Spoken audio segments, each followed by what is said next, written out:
1953లో బ్రతుకు తెరువు అనేటువంటి సినిమాలో వచ్చినటువంటి ఒక అద్భుతమైన పాట అజరామరమైనటువంటి పాటల్లో ఒకటిగా నిలిచింది. అందమే ఆనందం, ఆనందమే జీవిత మకరందం, beauty is bliss, bliss is nectar of life అనే అర్థంతో వచ్చేటువంటి ఆ పాట సముద్రాల జూనియర్ గారి కలం నుంచి జాలువారి ఘంటసాల గారి మాస్టర్ గారి గళం నుంచి అద్భుతాలు ఒలికించింది. ఏఎన్ఆర్ గారి సావిత్రి గారి అభినయంతో తరతరాలకు చెరిగిపోని ఒక మధురమైనటువంటి పాటగా నిలిచింది.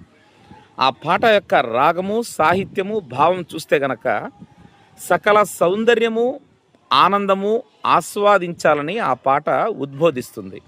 అద్వైత భావజాలానికి దగ్గరగా ఉండేటువంటి ఆ పాట అనేకమైనటువంటి సృష్టిలో ఉన్నటువంటి ప్రతి అంశంలోని అందాన్ని, దైవత్వాన్ని చూడమనేటువంటి భావాన్ని వెదజల్లుతుంది. శాశ్వత ఆనందాలు ఈ సకల సృష్టిలో ఉన్నాయని ఆ దృష్టితో చూడమని తెలియజేస్తుంది. అందులో వాడినటువంటి అద్భుతమైనటువంటి తెలుగు పదాలు అజరామరం.